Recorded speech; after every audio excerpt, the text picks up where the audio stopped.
"You'll be in row 14 next to the service area," the coordinator droned while my daughter-in-law smiled coldly and pointed her finger at me. "My family will lose face if your poverty shows." My son lowered his head and stayed silent. No defense, not a single kind look. In the glittering hall, over strings and clinking glasses, I, the groom's father, was seated behind even the photographers. I tightened my grip on the champagne flute, hearing the glass tremble in my hand. 40 years raising a child all on my own, and all I was worth was a seat at the very end. I lifted my chin and walked straight to the last row as if I were stepping over my life's worst humiliation. And when I sat down, a silver-haired woman in a sleek black suit placed her hand over mine and whispered, "Let's pretend we came together." I turned, my heart stopped. She was the first love I thought I'd lost forever. My daughter-in-law and my son both stood shocked. They had no idea that from that moment on, the one getting pushed out of a seat today wouldn't be me.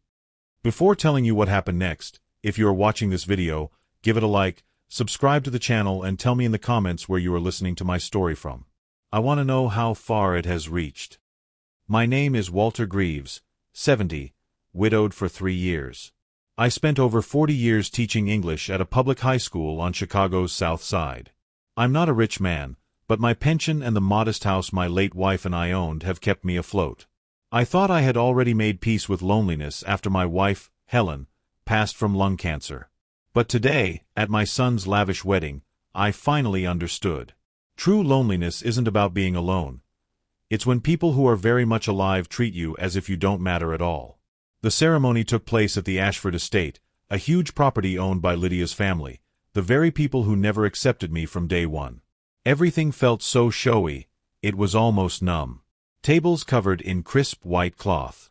Moat and chandon pouring endlessly. Guests in designer clothes. Rows of white roses stretched out like something from Versailles. And there I was in my clean but slightly worn navy suit, feeling like a blot of ink on an expensive painting. When a member of the staff showed me to my seat, I almost thought it was a joke. Row 14, placed right behind the service section, after the photographers and flower handlers. At the front, Lydia's father, Charles Ashford, stood among a group of high society men in tailored suits and polished shoes. They glanced my way and didn't bother lowering their voices. I heard of them say, "That's the groom's father?" I heard he spent his whole life teaching at some public school. Another gave a short laugh. I heard he picked up extra shifts at the library just to get by. Their words slipped out like they were discussing a piece of outdated furniture someone forgot to throw away. I said nothing. I sat quietly, spine straight, hands resting on my lap, trying not to let my fingers tremble. Up front, Evan looked almost unrecognizable, tailored suit, bright smile, standing there like someone who'd forgotten what struggle felt like. I remembered the little boy who used to run home with dirt on his sleeves, hand me paper aeroplanes and say, "Dad, I made this for you." The memory pulled a faint smile before my chest tightened. Where had that boy gone? The music began. Lydia walked down the aisle in a gown so long it needed 2 people to lift the train. Light bounced off the diamonds around her neck, making me blink. She didn't look my way once. I was just a shape she preferred erased. Lowered my head, trying to shield myself from the constant judgment. Then suddenly, the chair beside mine slid softly. A woman with neatly brushed silver hair sat down. A faint trace of a soft citrus perfume drifted over. A slim silver watch glinted on her wrist. Every movement she made was slow and deliberate. I thought she might be in the wrong seat and was about to say something when I heard her voice. Low, steady, unmistakably sure. "Let's pretend we arrived together." I froze. She leaned a little closer with a calm smile and placed her hand gently over my tightened fist. The touch made me tense for a moment, but oddly, there was no awkwardness, just warmth. From the front rows, I noticed guests turning. Their expressions shifted from dismissive to curious, then cautiously respectful. A woman in a feathered hat whispered, "Who's that woman with the groom's father? She looks important." I didn't turn, but I caught a faint smile forming on her lips. On the platform, Evan's eyes moved down and landed on us. His face drained of color. His mouth opened slightly like he wanted to ask something but didn't. Lydia followed his gaze. When she saw me sitting confidently beside the unfamiliar woman, her expression went stiff. I didn't know what I had been pulled into, but I could feel the atmosphere around us changing. The people who'd once looked down on me suddenly seemed cautious. Those who ignored me now kept watching. I leaned slightly toward her and whispered, "I don't understand what you're doing." Without looking at me, she replied softly, "Just smile. Your son's about to look again." So I did. When Evan looked down the second time, he stared like he was seeing something entirely unexpected. In the very seat where he'd arranged for his father to sit quietly in embarrassment, I was now beside a woman who looked like she belonged in the front row, maybe even above it. "Perfect," she murmured, giving my hand a small squeeze. "Now they don't know where to place you in their picture anymore." I looked at her, startled and grateful all at once. "Who are you?" I whispered. She tilted her head slightly, deep blue eyes carrying something almost familiar. "Someone you should have crossed paths with again a long time ago." There wasn't time to think about it. The minister kept talking, the violins continued, and the focus stayed on the couple. But with just a few small gestures, the entire order of the event had shifted. Half curious, half wary eyes remained fixed on us. I caught bits of whispers. "Is she someone in finance? I recognize her from somewhere. Wasn't she featured in Forbes once?" I didn't react. I just pressed my lips together and looked toward the platform where my son promised himself to a woman who had tried to push his father out of sight. Strangely, I felt calm. Maybe because, for the first time in years, I didn't feel invisible. A soft breeze from the garden brushed past my hair, almost like a whisper, "It's time, Walter." I didn't know why that thought rose up, but my heart understood it. This wasn't only Evan's wedding day. It was the day I found myself again. I still didn't know who the woman beside me truly was or why she chose to step in. But from the way she held my hand and shifted the room without saying much, I felt something in my life had just moved for good. When the applause began, I stood automatically. She leaned toward my ear and said, "Let them wonder." I looked around. The very people who'd pitted me moments ago now stared as if I were a puzzle they couldn't solve. At the front, Lydia's father frowned. Evan's worried eyes flicked between us. Lydia held his hand tighter, unsettled and unsure. And me? I simply smiled. For the first time in years, I felt light. Deep down, I knew no one had the power to make me sit in the last row anymore. As the wedding music faded and the applause softened, the woman beside me tilted her head and murmured, "Just for me. We finally meet again, Walter."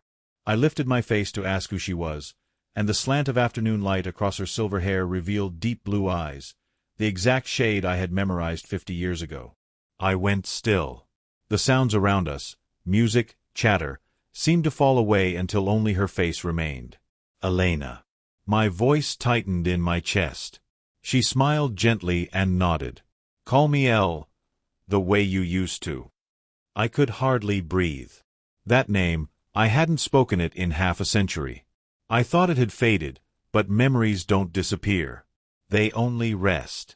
We stayed silent for a few moments as the clapping dwindled and the guests began drifting away.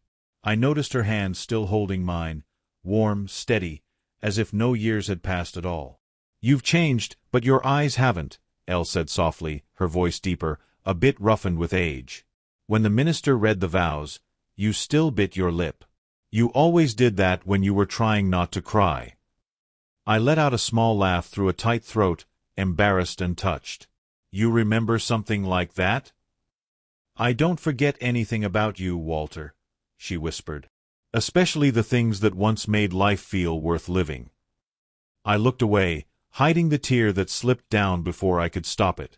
As the crowd scattered, Elle said quietly, "Walk with me. There's a lot I need to tell you."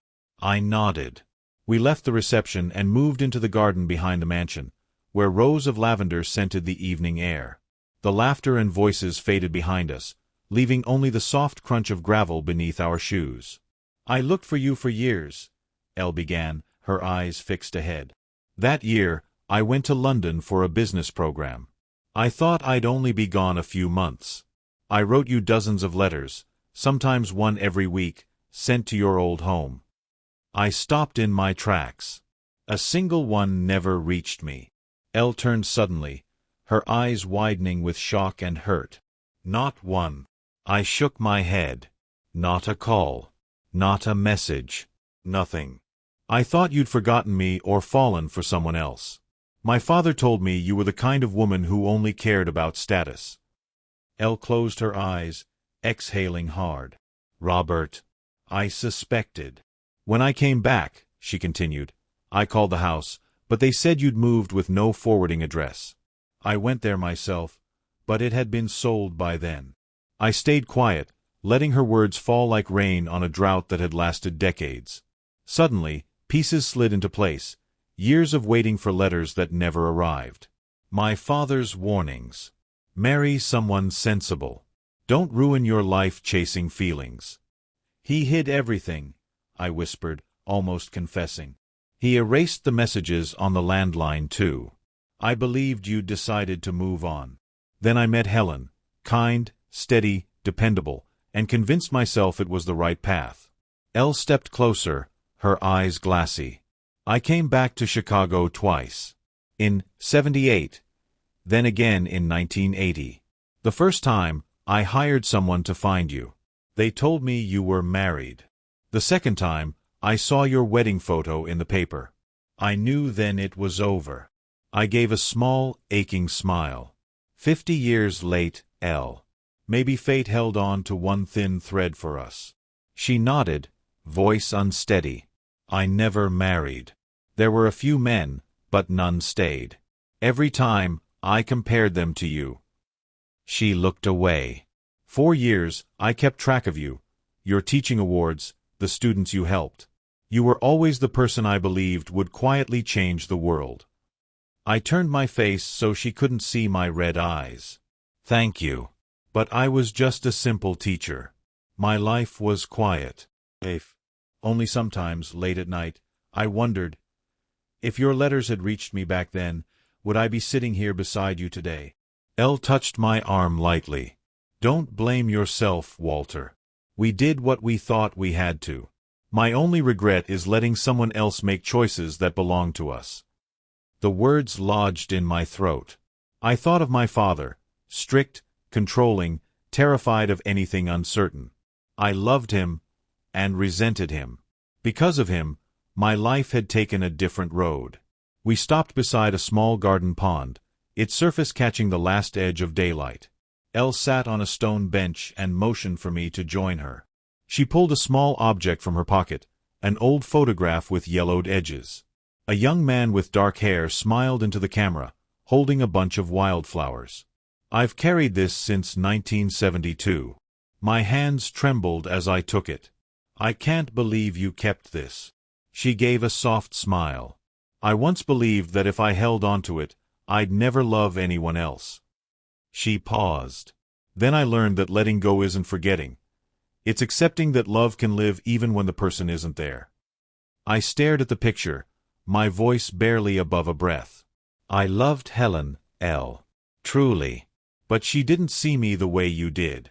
Our marriage was steady, respectful, caring, but it didn't spark. I think I taught myself not to expect that. Elle pressed a hand to her chest. And I lived as if I were still seeing you, even from miles away. She shook her head softly. Funny, isn't it? A woman can cross paths with thousands of faces and still remember only one pair of eyes. I steadied myself. Some nights, I dreamed we were back at Angelo's, the little Italian place on 12th Street where I always stole the olives from your salad. Elle laughed, deep, warm, still young somehow. And you got caught because I counted how many were left. I remember it. You turned red the whole night. We both laughed, the sound mixing with the lavender in the air and the quiet ripple of the pond, like memories being gently brushed clean. My life went far from where we started, Elle said after a soft pause. I built a company, met politicians, walked into rooms full of powerful people. And in moments like that, I remembered the 18-year-old boy on the front steps reading Whitman to me. My throat tightened. Don't say things like that, Elle. We're too old to dream that way. She smiled, tilting her head, her eyes still bright after all these years. No, Walter. We don't need to go back. We just need to choose the next 20. I stayed quiet.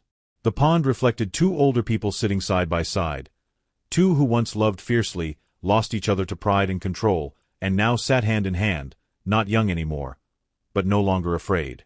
The breeze lifted the lavender again. I looked at her for a long moment, feeling something unfamiliar. Peace and renewal woven together. I didn't know what tomorrow held, but right then, I knew one truth. My tired heart could still say yes. We were still by the pond when hurried footsteps approached from behind. I turned to see Evan and Lydia striding toward us, faces tight like they were rushing to stop a disaster. Lydia's gown snagged on the grass, but she didn't seem to notice. She pulled Evan forward. "Dad, right now," Evan said, low and shaken. "We need to talk." I exhaled, staying seated. Beside me, Elle remained steady, watching them approach without blinking. Lydia reached us first, staring straight at Elle. Her voice cut like a knife. "Who are you?" Elle gave a small smile, stood, adjusted her blazer the way someone composed would, and answered evenly.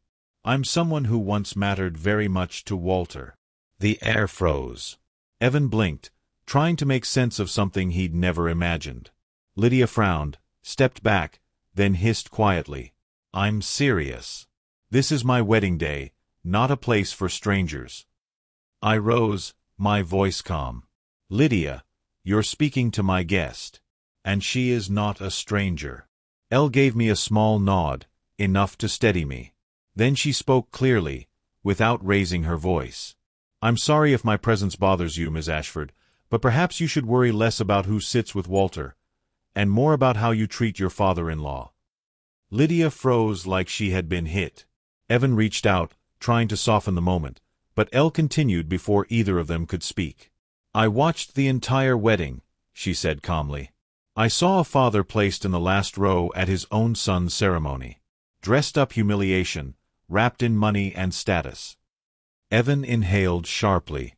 "No, you've got it wrong," he said quickly. "It was just a seating mix-up. Staff placed the rows wrong. There was no intent." I looked at him and held his eyes. "A mix-up, or a choice, Evan?" He fell silent.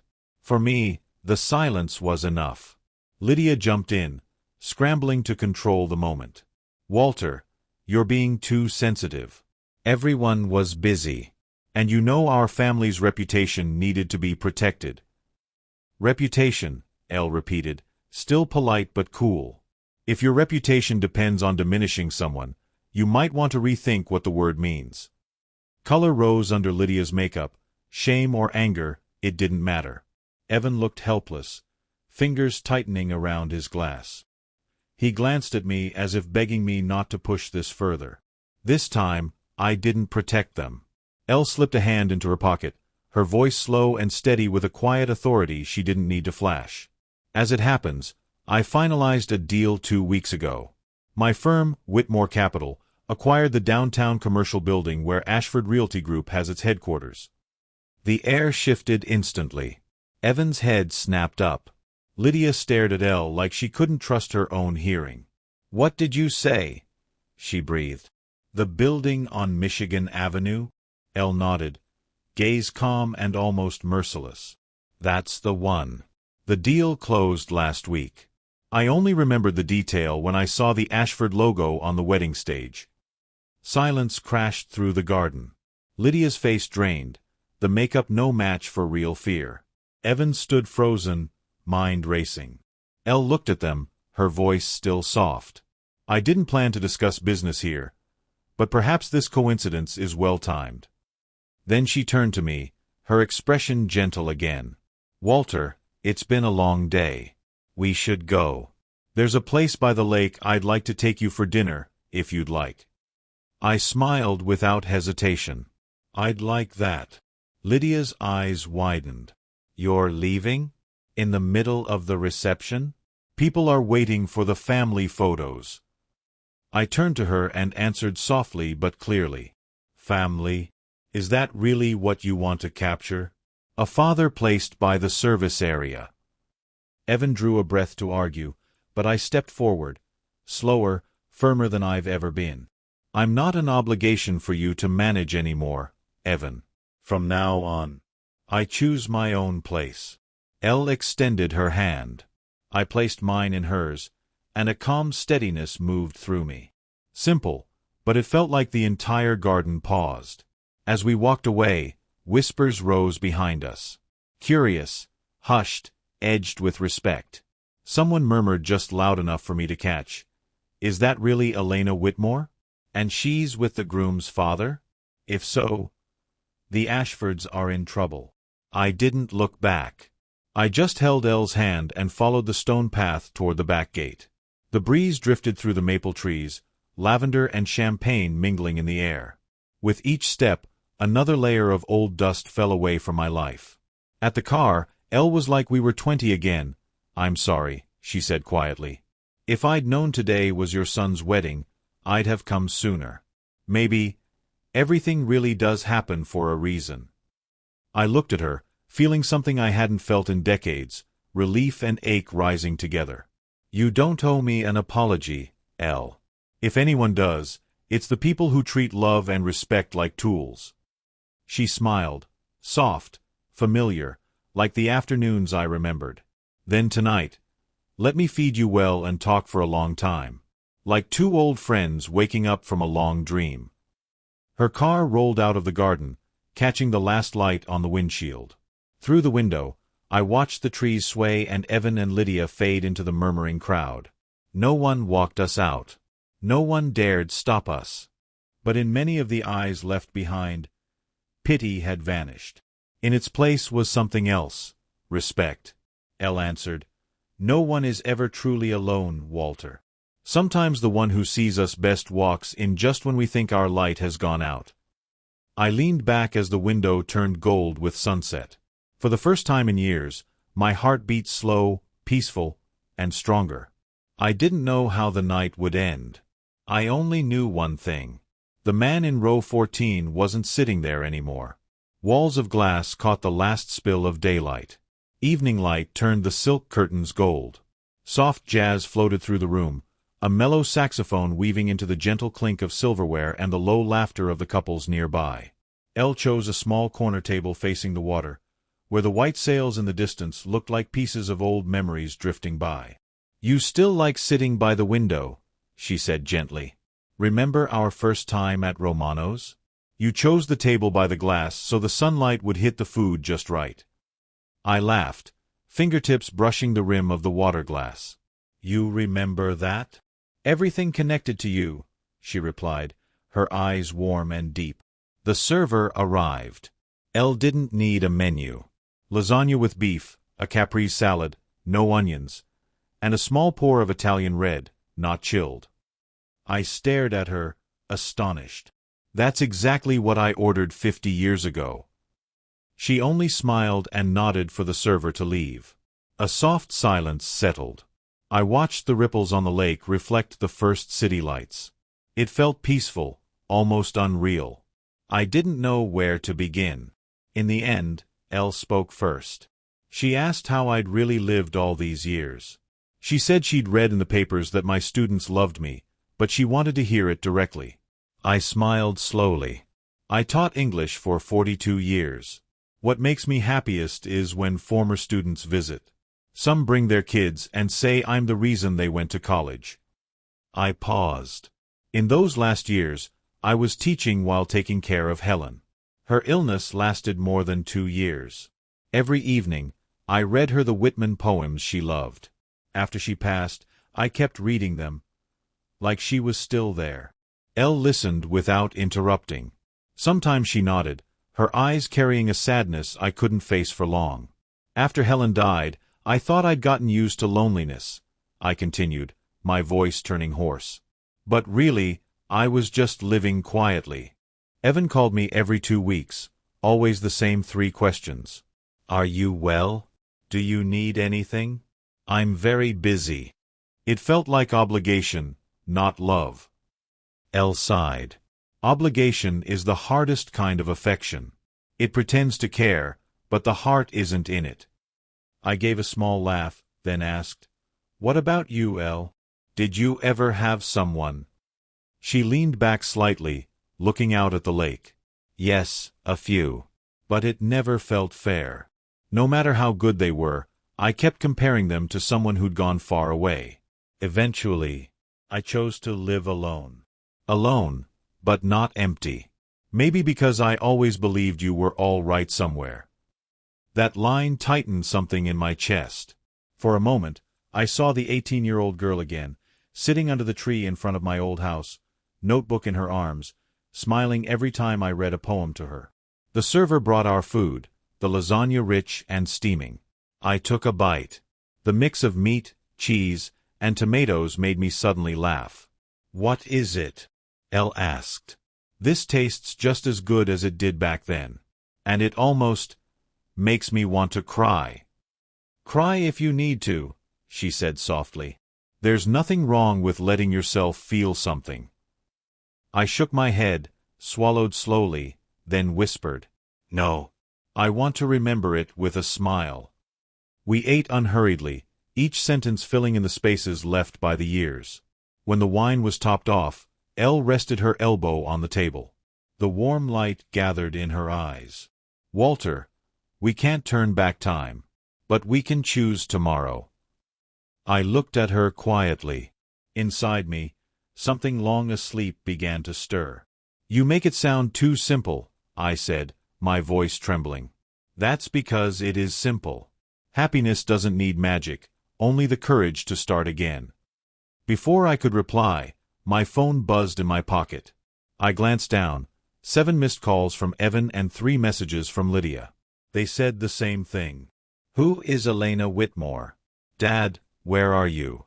Do you know what kind of woman she is?" I set the phone face down and exhaled. "They've started digging into you." Elle smiled faintly. "Of course. The Ashfords never rest when they can't predict what someone is capable of." "Aren't you afraid?" I asked, half serious. "Afraid?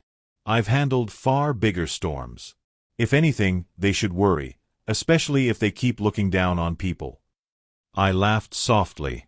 "You're still as confident as ever." "No," she said. "I just believe in cause and effect. Those who sow contempt eventually reap it." I switched my phone to silent. For the first time in years, I didn't feel rushed to respond to my child. A quiet peace began to settle over me. "What are you planning after you leave Chicago?" I asked, nudging the conversation into gentler places.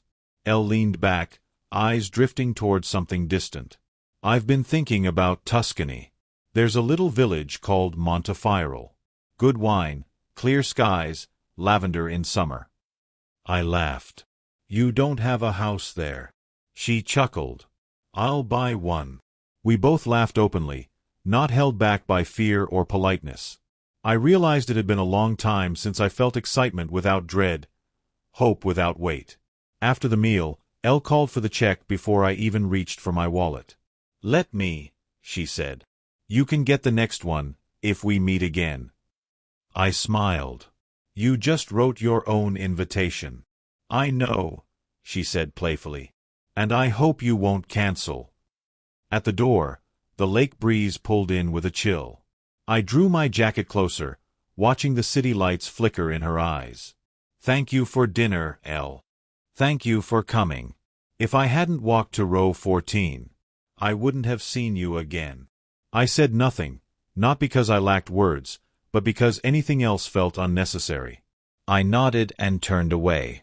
When I slid into a cab, the phone buzzed again. 4 more missed calls. I watched the screen glow, then muted all notifications. That night, I didn't call back. I sat by my window, watching Lake Michigan shimmer in the moonlight, and realized it had been a long time since I felt this light inside. Tomorrow, I would face Evan and Lydia and their world. But tonight, it was just me and the quiet truth of being seen. And somewhere else in Chicago, I believed Elle was looking out at the lake too, facing the same direction where the lights brushed the water and the past finally loosened its grip. 3 days later, while I was watering the plants on my porch, My phone rang. Evan's voice came through, trying to sound calm, but the strain cracked through. "Dad, are you free tonight? Lydia and I want to take you to dinner at River House." River House, the most upscale restaurant in Chicago, booked weeks in advance. I knew this wasn't out of devotion. I wiped my hands and smiled slightly. "Of course," I said. "I can go." On the other end, Evan exhaled like he'd just finished a difficult assignment.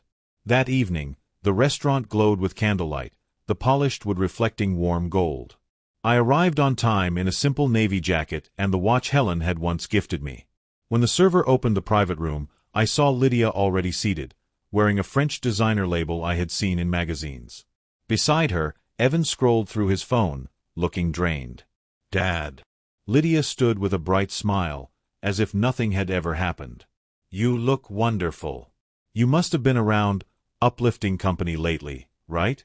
Guests always shine around the right people." I smiled lightly, but not too much. "That's true, Lydia. Good company, good partners, and good manners. Those always help people shine." Evan's hand paused around his glass. Lydia's smile wavered slightly. We sat. The private room was lovely but cold, like a negotiation wrapped in velvet. Elle sat beside me, composed, graceful. Under the table, her hand quietly found mine. It wasn't showy, but it reminded me I wasn't alone anymore. The server poured wine and left. Lydia began with small talk about vacations, charity projects, and events, all delivered with the tone of someone executing a planned script. I stayed quiet, listening, smiling just enough so she wouldn't know what I was thinking. When the main course arrived, grilled wagyu with truffles, Evan set down his knife. "Dad, I wanted to talk about work." I took a sip of wine. "Yours or mine?" He hesitated. Lydia jumped in, her voice soft but calculated. "Whitmore Capital recently bought the building our company uses as headquarters. It would be helpful if, your side, considered keeping our lease. Everyone benefits." Elle looked up, unhurried. She cut her food slowly and said evenly, "Business is business, Ms. Ashford. No one gets special terms when the conditions aren't right." I saw a tendon move in Lydia's neck. Evan forced a tight smile. "I think things can be flexible," he offered, "if both sides want them to be." Elle set down her knife, a rare sharpness in her eyes. "I'm only flexible with people who know how to show respect." Her words drifted out calmly, but the room went perfectly silent. I straightened and set my glass down. "Before business, maybe we should talk about something more important. Respect." Evan looked lost. "Dad, I know there was a misunderstanding at the wedding." "It wasn't a misunderstanding," I cut in. "It was a choice. You placed me in the last row behind the service area. And you stayed silent when your wife said my background would embarrass her family." Lydia leaned forward quickly. "I didn't mean harm, Walter. I just wanted the ceremony to look perfect. I'm sorry if my words hurt you." I held her gaze. "Are you sorry for saying it, or sorry it has consequences now?" I wasn't angry, I just needed sincerity. But sincere apologies are often the hardest ones to give. "Tell me," I said calmly, "when someone apologizes to you, what makes you believe they truly regret it? I want to know if you've ever struggled with that." The question shook Lydia. Evan looked at me, torn between guilt and confusion. He squeezed her hand. "Dad, I really am sorry. I shouldn't have stayed silent. I didn't want to disrupt the ceremony." "Disrupt it how?" I asked softly. "More than seating your father by the service station? You once promised you'd never make me feel left out. That day. I've never felt more distant from my own son." Evan lowered his head. A spoon tapped gently against a plate. Lydia set it down, hiding her irritation. Elle spoke, quiet but impossible to ignore. "Whitmore Capital didn't buy that building to cause trouble. But we respect principles. Those who act rightly will always be treated rightly." They both understood. Lydia tried to recover. Of course. I just thought that since we're family, we could find a way where no one loses. I took another sip of wine. Family isn't negotiation, Lydia. I don't need collaboration. I need respect. She forced a smile and shifted to congratulating our fresh start, but the ease was gone. We ate the rest of the meal in polite silence. Only the distant jazz filled the space. When dessert was cleared, I rose first and stepped away from the table. I think we should leave, Walter, Elle said quietly beside me. Let's not let this turn into a business meeting. I turned to my son. Evan, I hear your apology, but forgiveness takes time. It isn't something you propose. He nodded, eyes damp but controlled. Lydia stood stiffly, lips tight. Before leaving, I looked at them, the son I raised with every ounce of strength, and the woman I once believed would cherish him. I hope when you say, I'm sorry, it's because you mean it, not because you fear losing status or a contract. No one spoke. The table light reflected my face. Calm, not bitter. I walked out with Elle. The city blazed, towers rising like glass against the night. In the car, Elle stayed silent, giving me space. After a while she murmured, You held your ground, Walter. I'm proud of you. I stared out the window, a faint smile forming. Maybe I finally learned what you knew all along, that silence can be stronger than words. She squeezed my hand gently. That night, I wasn't tired. Maybe because, for the first time in years, I'd walked away without feeling smaller. I don't forgive quickly anymore. Forgiveness is a privilege, and I won't hand it out easily. The next morning, I was making tea when the doorbell rang, slow, entitled, like someone expecting to be waited on. I opened the door. Patricia Ashford, Lydia's mother, stood there in a cream coat and triple-strand pearls. Her smile was all calculation. Walter, dear, she chimed. I hope I'm not intruding. You're not. Come in. She entered and let her gaze sweep my living room, the wooden chair I bought secondhand, the clock Helen repaired, the old picture frames. I recognized that look. Luxury analyzing modesty. Charming, she said. Cozy. If a bit simple. I slid a cup of tea toward her. Please. Patricia placed her handbag on the table, opened it, and drew out a check, placing it neatly between us. $50,000. I looked up. This isn't a bribe, Patricia said. Just an arrangement. If you persuade Ms. Whitmore to keep Ashford Realty's lease, this is yours. I leaned back, quiet for a moment. Are you bribing me? I asked slowly. I call it an arrangement. Smart people avoid ugly words. Her smile sharpened.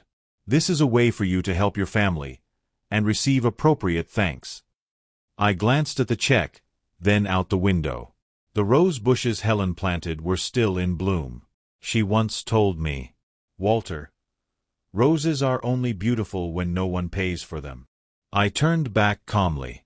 You know, Helen used to say roses shouldn't be bought. And I think people shouldn't be either. I picked up the check, heavy paper, fresh ink. Then the sound of tearing filled the quiet room. Patricia's eyes widened as I placed the torn pieces neatly on the saucer. My worth, ma'am, I said softly, is not for sale. Her smile thinned into a line. Be careful with grand statements, Walter. In this society, no one is completely free. Your family, your son, his work, everything can be affected. I stood, walked to the door, and slid the bolt. 3 days ago, I might have been afraid. Today, I was free. Keep your social influence, I said quietly. I'll keep my self-respect. Patricia looked at me for a long moment, her gaze turning cold. You're making a mistake. If keeping myself is a mistake, I replied softly, then I don't need to be right. A beat of silence. Then she lifted her bag and stepped out. Before leaving, she turned back, leaving a trace of Chanel No. 5 drifting in the air. I hope, when the consequences come, you still have enough confidence to smile. The door closed, leaving only the smell of expensive perfume and the hint of anger she carried with her. I sat at the table and looked at the shredded check. Torn paper, bright ink. Money is strange. It only has the power we hand it. I gathered the pieces, dropped them into the trash, and washed my hands under the tap. Cold water slid over my fingers, rinsing away the grime of insult. In that moment, an old part of me stripped off and something steadier took its place. I picked up my phone and called Elle. She answered on the second ring.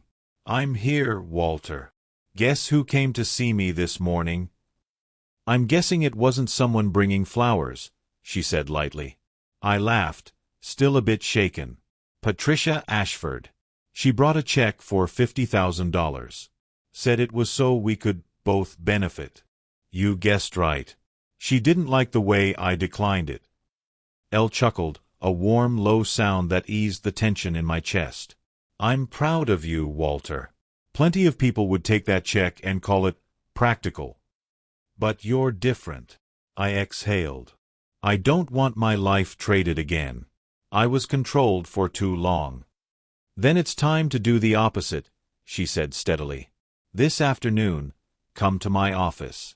Meet Whitmore Capital's attorney. There are a few things I want to talk to you about." "An attorney?" I asked, surprised. "Is something wrong?" "Not trouble," she said. "An opportunity. Sometimes justice is rewritten by the people who were ignored." I looked out at the yard where sunlight touched the rose bushes. "Are you sure, Elle? I've never even set foot in a law office." "I'm sure," she said softly. "And I want you there, not for revenge. So we can close the old things properly." I smiled, feeling lighter than I had in years. "All right. I'll come." After the call, I sat by the window. The garden soaked in sun. The roses carried their quiet scent through the open crack of the window. I thought of Helen, the one who taught me that self-respect isn't a sentence.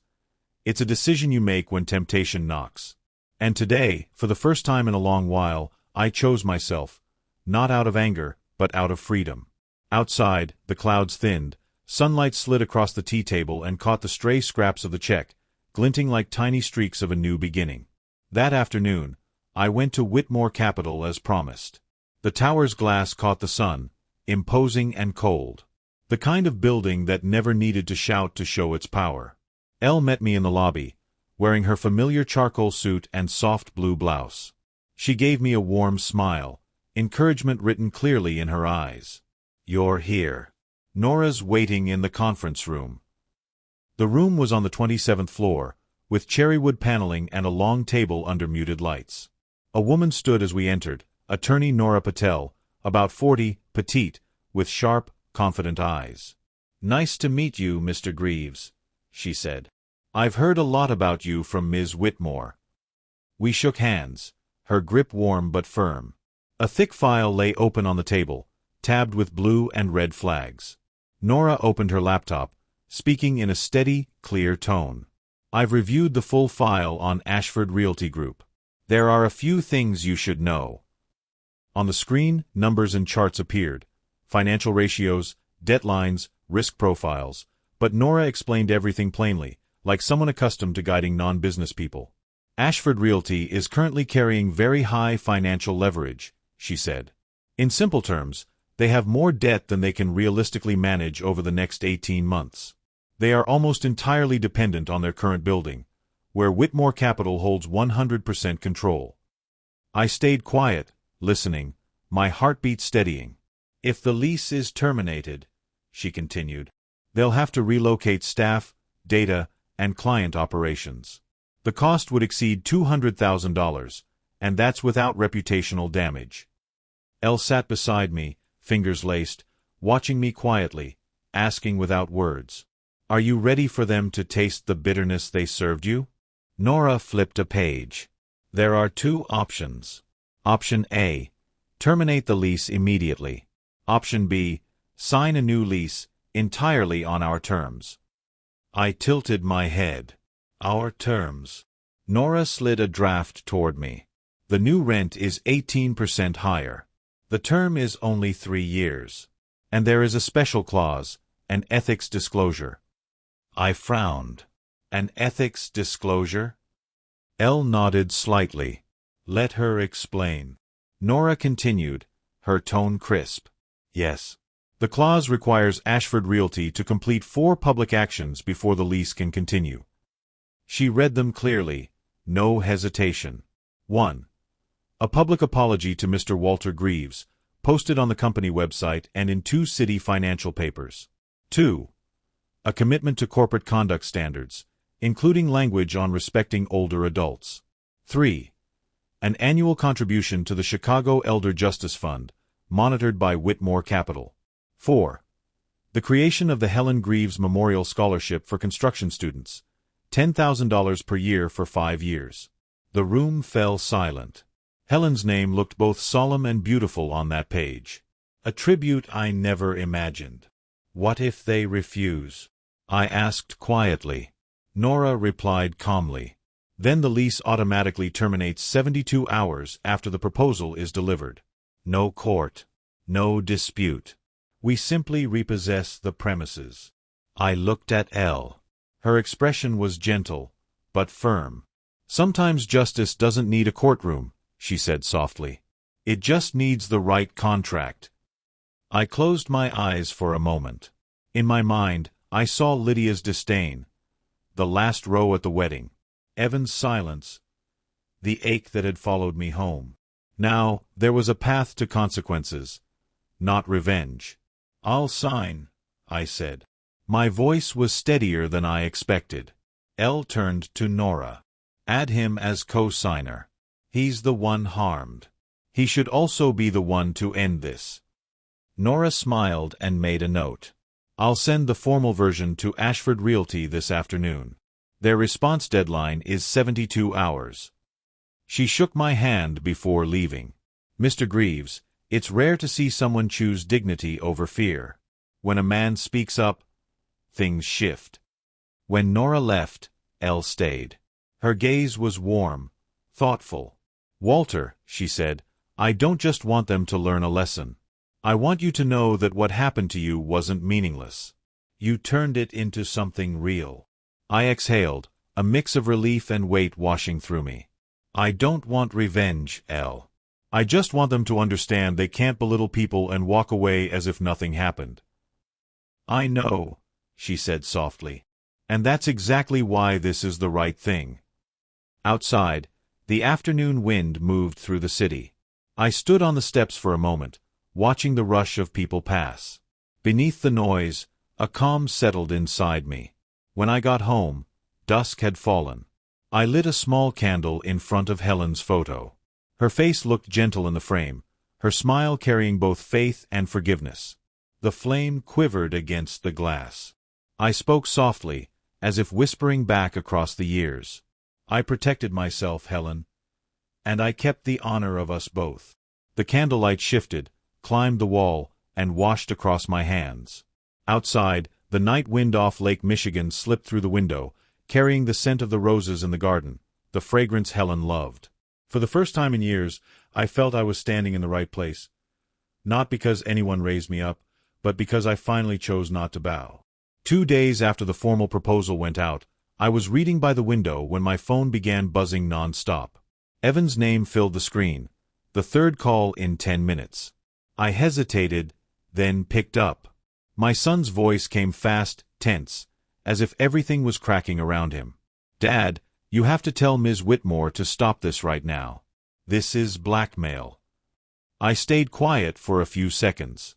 Outside, the breeze stirred the curtain. Morning light spilled across the table like water. No, Evan, I said slowly. This isn't blackmail. These are consequences. On the other end, he breathed hard, his voice tight to the point of breaking. They're demanding a public apology, a scholarship, and raising our rent nearly 20%. That will crush the company. I'm trying to protect our dignity, yours too. I pressed my lips together, looking at the cold tea in front of me. Dignity, son? Where was your dignity when I was seated in row 14?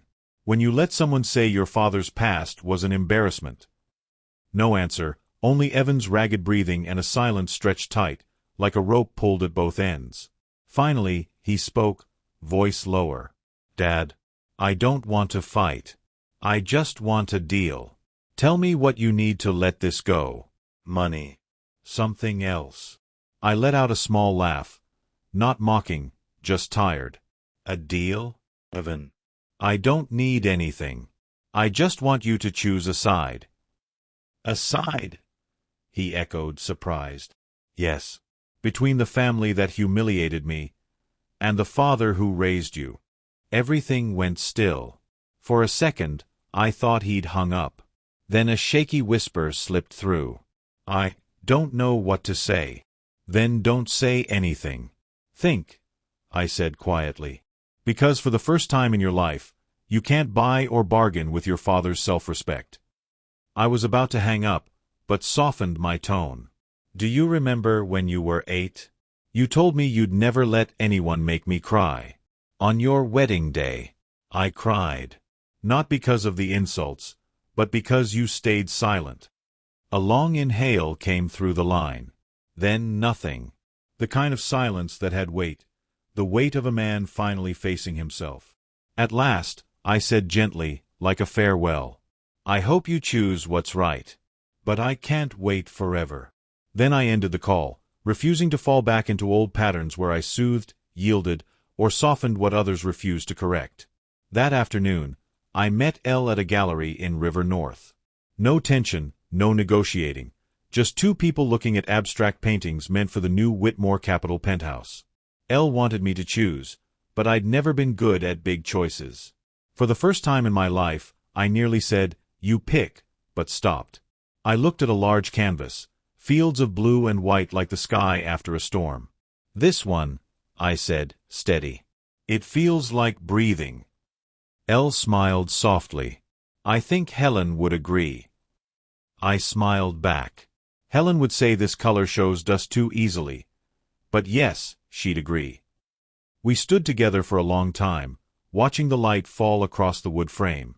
It felt strange, in the best way, to make a decision without fear.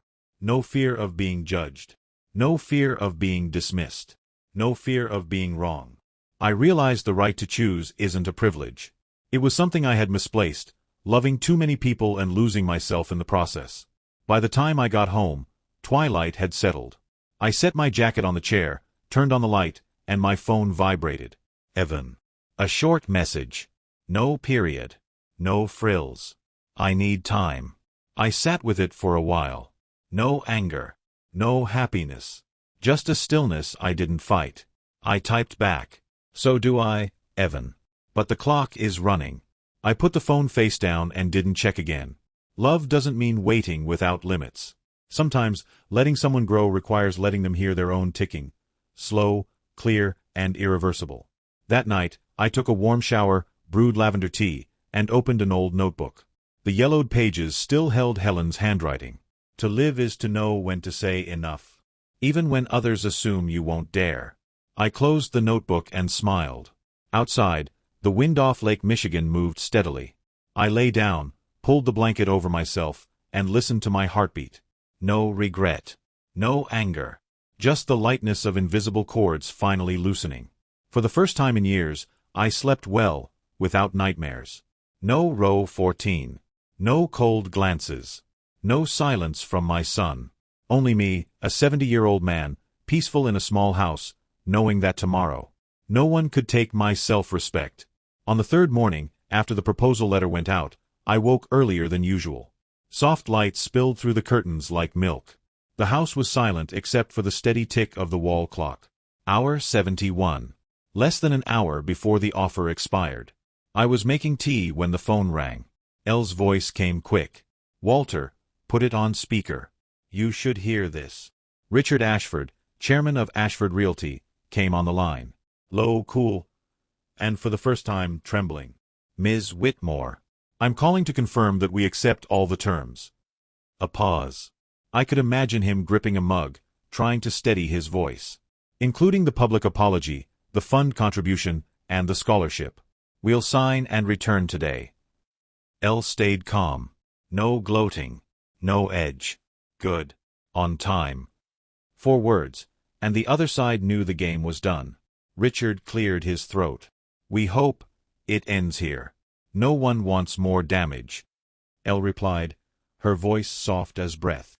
The only person who was damaged, Mr. Ashford, already stood back up. The rest is procedure. The call ended. The room fell still. I stood beside the tea, my hand trembling, not from joy, but from the magnitude of the moment. There was no going back. Everything hidden behind family honor would become public. The looks. The scorn. Row 14. Elle touched my shoulder gently. You okay? I inhaled deeply and nodded. I'm not scared. It just feels strange. Like I'm stepping through a door I never believed I'd touch. She smiled softly. You're not stepping alone. Nora confirmed the apology venue for tomorrow night, she added. The Chicago Children's Fundraiser. Ashford Realty is the lead sponsor. They'll announce the signing and apologize on stage. I raised an eyebrow. In the middle of a fundraiser? Exactly, she said. They want to save face by showing responsibility. For you, it's justice bowing its head in the room where they feel safest. I stayed quiet a long time, then asked softly, You think I should go? Elle looked at me, steady, kind. I think you've heard enough people speak for you. It's time to show up for your own story. I nodded. Warmth and fear gathered inside me in equal measure. Then, it's time. That afternoon, a message came from Nora Patel. The agreement is signed. Richard Ashford will read the apology tomorrow night. Media will be present. I stared at the words, then set the phone down. This wasn't just a legal win. It was moral clarity, the truth being spoken out loud. That evening, while clearing the table, my phone lit with a message. Evan, Dad, I'll be there for the announcement. I think I need to hear it. I read it twice. Warmth and worry rose inside me, twined together.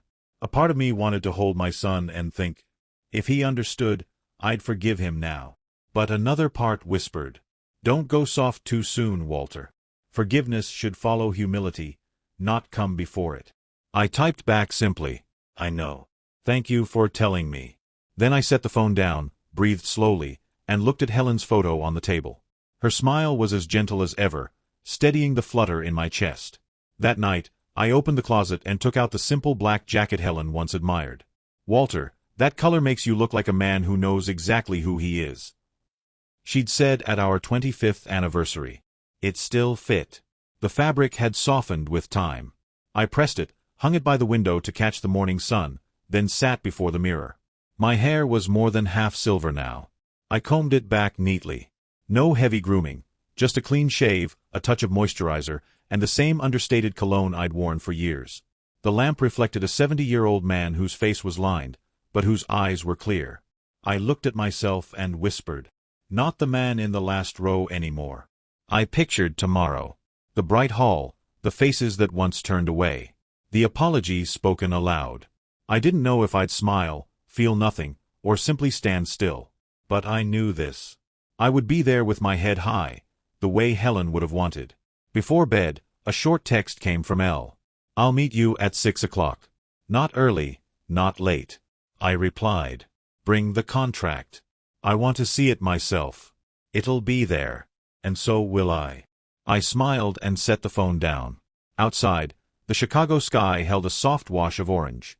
A light wind off the lake carried cool hints of water. I closed my eyes without fear. What I felt was something else, like being handed my life back.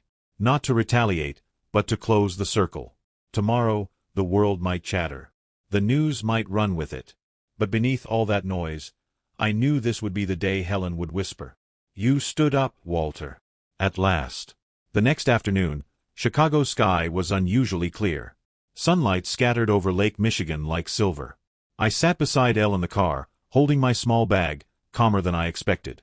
We pulled into the country club. Venue for the Chicago Children's Fundraiser. Luxury cars lined the driveway. Staff moved briskly, everything polished and elegant, as if the world had never known ugliness. But inside me, everything had changed. I had stepped out from the shadow of the man in the last row. Today, I wasn't there to watch. I was there to be seen as myself. Elle turned to me, her eyes both reassuring and proud. "Ready, Walter?" I nodded. "It's time." The main hall sparkled, round tables draped in white linens, crystal glasses, soft jazz, and perfume in the air. As Elle and I walked in, familiar faces from the wedding turned to look. Women who once whispered about my old suit. Men who used to shake Richard Ashford's hand with reverence. Now their eyes carried something new, not contempt, but a cautious curiosity. A server guided us to seats in the front rows, near the press. I spotted Evan, first row, right side, shoulders slightly rounded, hands clasped. Beside him, Lydia wore an emerald dress, her makeup perfect, but even from a distance, I could see the faint tremor at her mouth. At exactly 7 p.m., the stage lights softened and the host announced a special moment of social responsibility. Then Richard Ashford, chairman of the group, stepped onto the stage, voice low, controlled, and trying hard to sound steady. "Tonight, on behalf of Ashford Realty, we offer a public apology to Mr. Walter Greaves, who was shown disrespect by someone in our own family." He paused and looked toward the front row. Lydia rose. No wedding lights now. No confident smile. Just a young woman with downcast eyes and a paper shaking in her hand. "I'm Lydia Ashford," she began, voice thin but clear. "On my wedding day, I said something shameful, that my father-in-law's past would embarrass our family." Her voice faltered, but she pushed on. "I also placed him in row 14, near the service area, and left him there as if he didn't belong with us." A ripple moved through the hall as people lifted hands to their mouths. Lydia continued, "Today, I understand that wealth isn't what you own. It's how you treat people. I'm sorry, Mr. Greaves. And I'm sorry to myself for being so small." The room held its breath. No chatter, no laughter. Even the cameras paused for a moment, as if the room itself refused to break the silence. No one had ever apologized so plainly and so publicly. I stood and walked to the mic the staff extended to me. I didn't look at the crowd or the cameras. I looked only at Lydia, the daughter-in-law who had made me feel like a shadow inside my own family. "I acknowledge your apology," I said, my voice neither cold nor shaking. There was a still moment. "I'm not saying forgive, because forgiveness doesn't happen in a day. But I acknowledge it, because maybe for the first time, we're telling the truth to each other." Lydia bowed her head as tears fell onto the crumpled paper in her hand. I turned to Evan. He lifted his eyes, red, shaken, and for the first time I knew my son truly saw me, not as a man meant to endure quietly, but as someone who had the right to stand tall. The hall stayed quiet before the applause came, not loud, but genuine.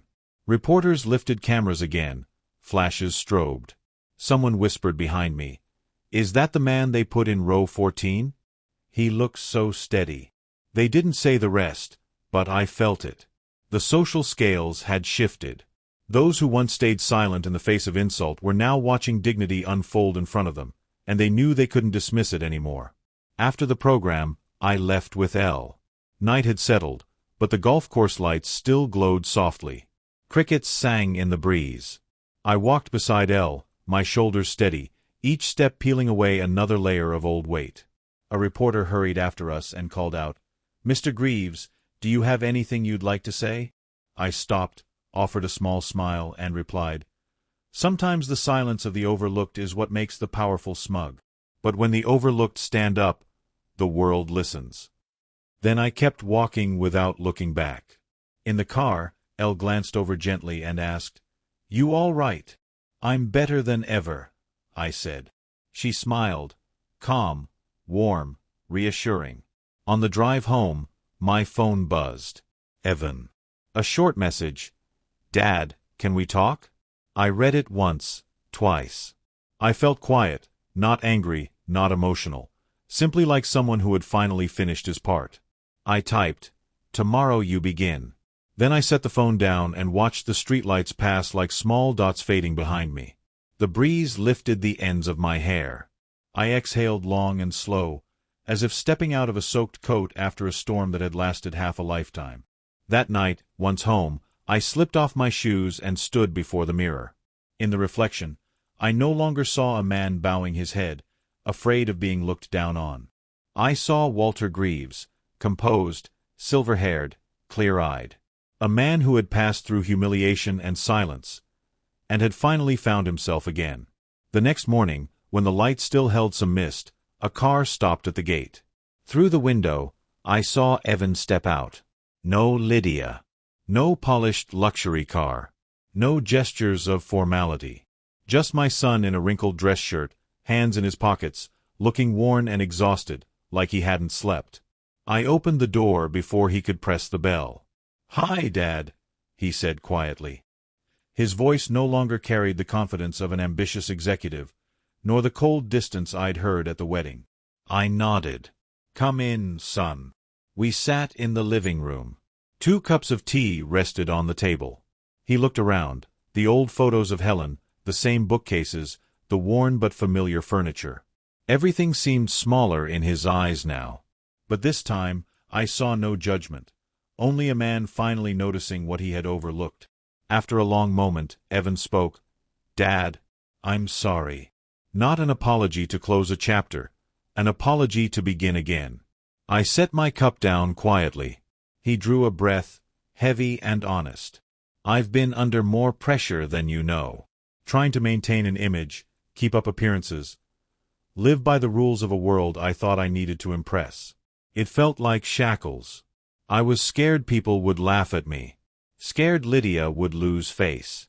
Scared I wasn't enough." He swallowed. And in all that fear, I forgot the most important thing. I waited. I forgot you. And I forgot who I am. His voice dropped to a note I had rarely heard, vulnerable, raw. I answered slowly, "Evan, I understand pressure. But hear this, respect isn't decoration for a fancy crowd. It's a way of living. No one ever became poorer by respecting others, but many have become smaller by losing it." A warm silence settled between us. Outside, the wind rustled the rose petals in the garden, the ones Helen used to tend. If she were here, she would be smiling. That afternoon, I received an email from Nora Patel. The Helen Greaves Scholarship had been officially approved. Ashford Realty had sent the first payment exactly as the contract required. I read the line, and my heart sank and rose all at once. Helen's name, after all these years, now stood inside a legal document, not as someone gone, but as a symbol of moral worth. I whispered, "Helen, you finally get to see your efforts weren't in vain." Later that evening, another message appeared from Lydia. "Mr. Greaves, I'd like to speak privately. Not about business. About us." I looked at the words. No anger. No bitterness. Just a tired clarity. I typed, "Not yet, Lydia. When I'm ready, I'll tell you." Then I put the phone down and didn't open it again. A few days later, Elle invited me to see Whitmore Capital's new project, a glass tower rising near downtown. When the elevator carried us to the top floor, the city stretched below us, the river, the streets, the lights, all crossing like layers of memory. Elle pointed outward. "This floor will be an education and arts gallery. I want you to look around. Maybe you'll have an idea." I walked the length of the glass corridor. Light streamed through, filling the open space with brightness, a feeling of hope rising with it. After a while, I said, "I want a free reading corner for kids on the South Side. Some of them can't reach a library, but they still deserve books." Elle turned to me with a small, proud smile. "Perfect. I'll put you in charge of it. And we'll call it the Helen and Walter Reading Corner, all right?" I smiled, too moved to speak. "You're sure?" "Absolutely. A building shouldn't only be tall, it should have a soul. And today, you just gave it one." That evening, as the sun washed the city in gold, Elle spoke softly in the car. "In October, I have to go to Italy, Tuscany, for a project. Will you come with me?" I laughed softly. "Italy? I haven't been far from Chicago in over 10 years. "Then maybe it's time," she said, "not to run from anything, but to say goodbye to fear." I went quiet. Fear had lived in me like a shadow, Fear of being looked down on, fear of losing my son, fear of being forgotten. But as I watched the streetlights flicker on, I realized every fear shrinks once you start to move. "Okay," I said quietly but firmly. "I'll go." Elle smiled. "I knew you'd say that." That night, sitting in my familiar room, I placed a blank page and a pen on the table. I wrote a message to myself, not to send, not for anyone else to read. The letters trembled slightly, but they were clear. I lived too long in silence, in the fear of being looked down on. But today I know I have worth, not because someone else says so, but because I choose to believe it. I set the pen down, folded the page, and tucked it into the old notebook where Harold once kept a list of rose varieties he wanted to plant. Outside, the breeze brushed through the garden, carrying the scent of flowers and the first chill of fall. I stood, looked out the window, and smiled. For the first time in years, the future didn't scare me. It opened quietly, warm like the morning after a storm when everything is still wet, but sunlight has begun slipping through every leaf. 3 weeks after the public apology, a large bouquet sat at my door. Inside were carefully arranged white lilies with a small card in a familiar hand. "Hoping for peace, Patricia Devon." I stared at the words for a long time. The flowers smelled light, elegant, and cold. I smiled and called the Children's Hospital in Chicago, the one where Harold once supported a small music class before he passed. "Hello, I'd like to send this bouquet to the nurses in pediatrics. Please tell them it's from a father who wants to thank those who still care with kindness." When the staff agreed, I felt a strange relief, like setting a stone down where it belongs. That afternoon, an email came from Nora Patel. Devon Realty has completed the first year of community commitments. The Harold Carter Scholarship, the service programs, and the fund for the South Side have all launched on time. I read each line slowly. It was no longer a battle of wounded pride. It was the continuation of fairness. I thought of the first students receiving scholarships in Harold's name, of the kids in the neighborhood holding new books from the reading corner Elle and I built. This wasn't just my win. It was a circle closed with meaning. On Friday evening, Bryce called. "Dad, I'd like to invite you to dinner at my house. Just family." His voice was gentle, careful, like someone walking on old wood floors, afraid to make a sound. I arrived at dusk. The house glowed with soft gold, nothing like the tense air from the last time I'd been there. When I stepped into the dining room, I stopped short. The long table, and my seat was in the very center. Bryce pulled out the chair next to him and smiled softly. "This is yours, Dad. I want everyone to see you." I sat, my eyes landing on the empty chair across from me, a white rose placed on its back. Bryce said in a low, steady voice, "I think Dad should be here too, even if it's just with a flower." I nodded. "Your father always believed a table is only truly warm when everyone is respected." Dinner was simple: roast chicken, mashed potatoes, the red wine Harold used to love. No fancy words, no performance, just laughter that started shy and grew real. For the first time in years, I ate in peace, not in silence. When the dishes were done, Elle leaned a little closer. No theatrics, no scripted tenderness, just a woman speaking plainly to a man she chose. "For the next 20 years. Let's rewrite it, shall we?" I looked at her and saw the familiar smile time couldn't wear down. "Okay," I murmured. "But this time, let me choose the title." She breathed a quiet laugh and touched my hand lightly. Not a rescue, not a gesture of dominance, just equal warmth. On the table lay my passport, a new travel journal, and a plane ticket to Tuscany. Elle had already messaged, "I'll meet you at the Florence airport. From there, we start the next leg." I smiled and packed everything neatly. Tuscany was waiting. But Chicago wouldn't swallow me anymore. It had become the place where I stood up, not with anger, but with self-respect. I opened the window. The October breeze slipped in, cool and gentle like an old touch. Streetlights spilled across the frame, lighting my face in the mirror. A man who is no longer afraid of being forgotten. No longer sitting in the last row, but living in the front row of his own life. Thank you for staying with me all the way to this point. Maybe each of us has been pushed to the edge of a table, a story, or our own life, just because someone decided we weren't important enough. But if you're still listening, I believe you have stood up from where they thought you'd sit forever. I want to hear your story. Where are you watching from in this wide world? Have you had a moment when you realized, I have worth, too? Tell me in the comments, because sometimes, a small share can warm someone who's quietly enduring the way I once did. And if you'd like to keep walking with me through journeys of healing, finding dignity, and rebuilding trust, please like, subscribe, and turn on the bell. Not for me alone, but for everyone who's been looked down on, to let them know someone understands, and there is still hope. I'll see you in the next story, where another man is learning to smile after the storm.